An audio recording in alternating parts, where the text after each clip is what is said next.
the two were on their routine motorbike patrols when they spotted these men, two unidentified men for now, on an unregistered motorbike.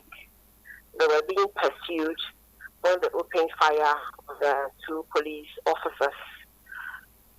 Have you The got? two of them were rushed to the hospital, but one of them could not survive it, while the other is in a stable condition as I speak to you.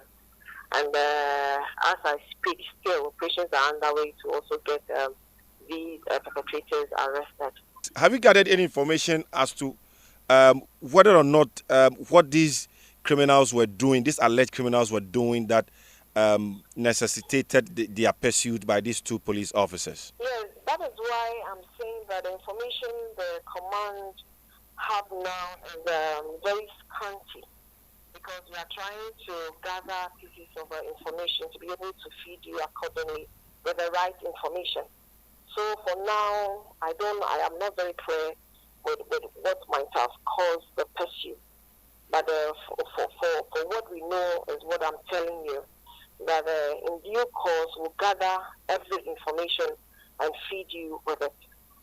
My other question has to do with the fact that we've seen these policemen of late on motorbikes patrolling. And the last incident around the Michelle camp where a policeman was shot dead. And then today too, we've seen that policemen on patrols on a motorbike getting shot at by these criminals.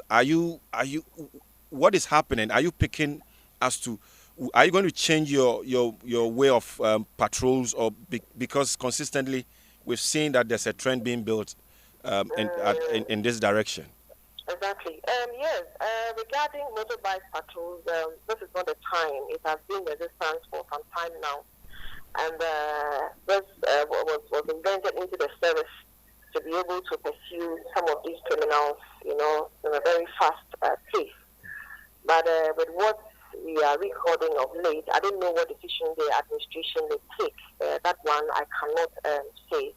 But what we know is that we are trying everything within our limits to continue to provide the necessary security for the general public, and we continue to remain resolute to be able to achieve the very mandate that we have been assigned to.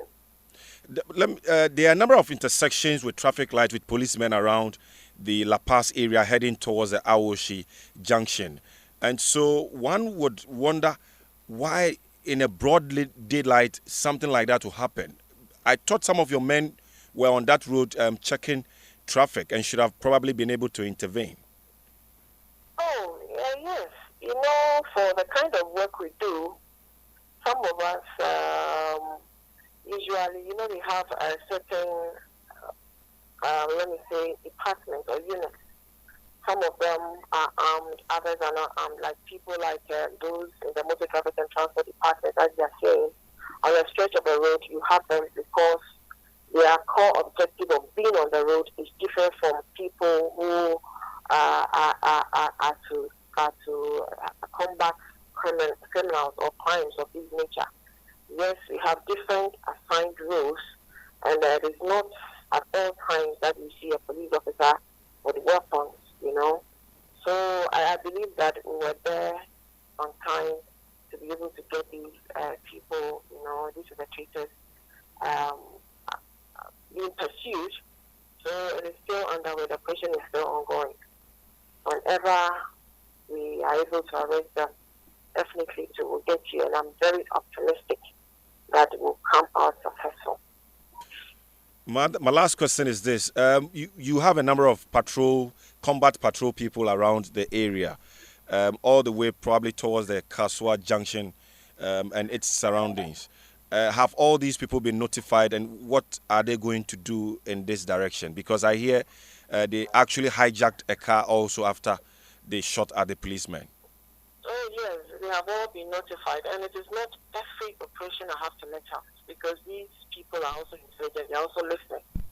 So whatever measures we have put on the ground as I speak now, is not everything I can give out. So let us be very economical with the information we have to be able to fight a very good cause at the end of the day. But the policemen, you don't know which of the units they belong to? The two These policemen? two policemen are all from the community policing unit. And as we also know, those are another unit that do not also use weapons because of the kind of friendliness we want to establish between the police and the community. Thank you very much for